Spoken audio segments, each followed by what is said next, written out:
Let's discuss the 9 stressors affecting pilots during the check ride. Number 1 stressor is not knowing the rules of the check ride. Number 2, improper check ride scheduling. 3, the mock check ride. 4, blindsided by P.I.C. responsibilities. 5, doubting the ability to be a pilot. 6, fear of failure. 7, unfavorable weather. 8, unexpected situations. 9, the check ride itself.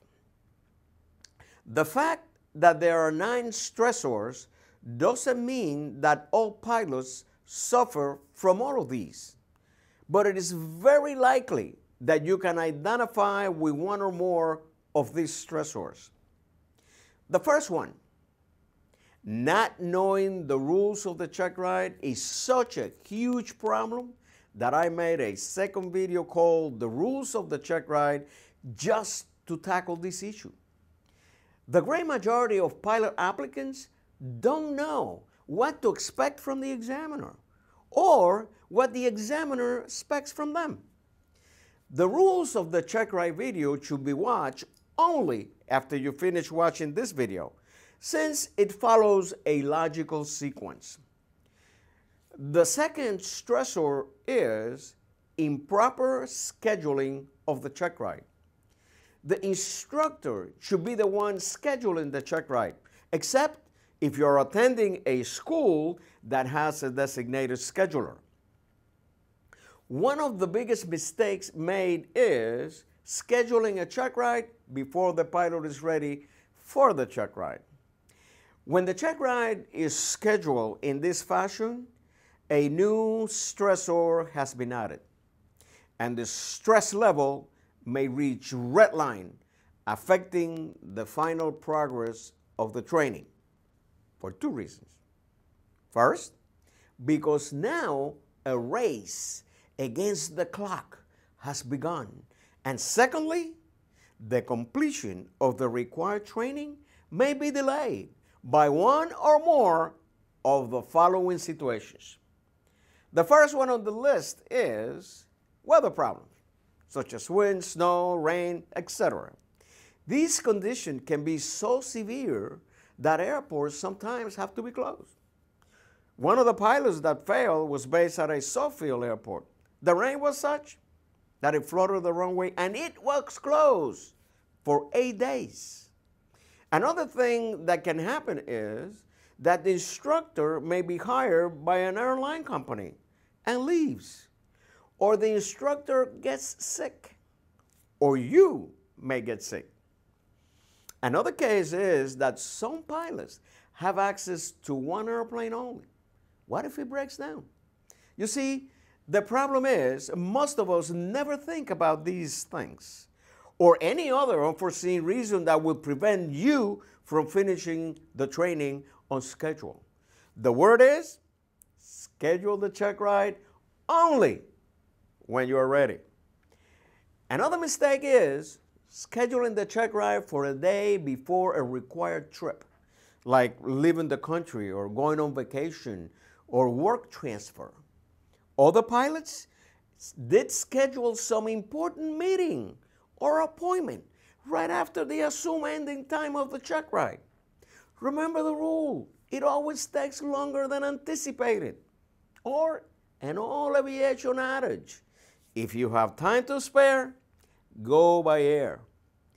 Another important tip, never schedule a check ride in the middle of some emotional issue, such as divorce, death in the family, or recovering from an accident. Do not schedule a check ride at such time that it may last into nighttime, unless you're proficient enough to handle that stressor. When was the last time you solo at night? Do you remember? Have you done that? It is best to schedule for a morning flight. It is normally cooler, quieter, and besides, you will be fresh and rested. And lastly, try to meet or talk to the examiner sometime before the test. Believe it or not, this helps reduce the stress come Checkride day. Now, we will talk about the mock Checkride. If you're not familiar with the term, it simply means that this is the opportunity for the flight instructor to play examiner in order to find out if the pilot is ready for the Checkride. If not done properly, though, it is possibly one of the most damaging factors in preparing a pilot for a Checkride. This mock Checkride is an evaluation session, not a training session, which means absolutely no teaching. The role of the flight instructor during the oral portion of the mock Checkride is to simply ask questions and not to clarify or correct the answers, but to take notes of the weak or deficient areas, if any. At the end of the mock oral, the CFI should say one of two things. Additional ground training is required, or we're going to do the mock flight. During the mock flight, the CFI should ask the pilot to perform the required procedures or maneuvers without intervention, unless there's going to be some serious incidents. Just take notes if required. At the end of the mock flight, just like at the end of the mock oral, the flight instructor will say one of two things. You're not ready yet. In this case, you should be retrained in the areas that are still weak, and followed by another mock Checkride. Or, you're ready. Although not perfect, your performance exceeds the acceptable FAA standards. So I'm recommending you for the Checkride. If done this way, you will feel ready for the Checkride and a lot less stress. The next stressor is blindsided by P.I.C. responsibilities.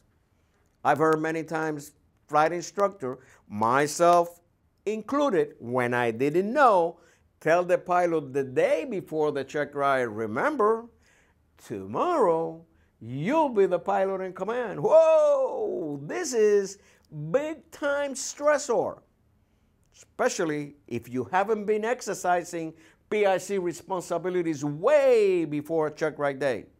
Chances are you will not be able to do it.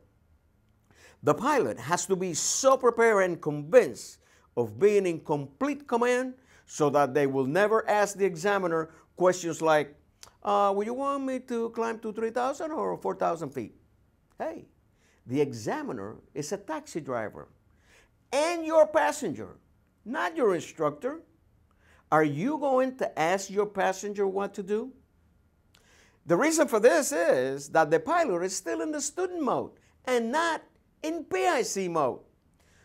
When the pilot is in P.I.C. mode, the passenger briefing should include the following statement. Sir, I am the P.I.C. for this flight.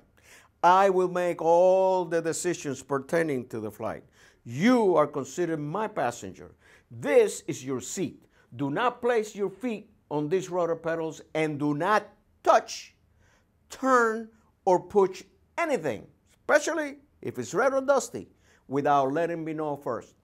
Of all the check rides I've given in which the pilots show this kind of P.I.C. conviction, they have passed with flying colors. After all, isn't this what pilots must tell their passengers anyway?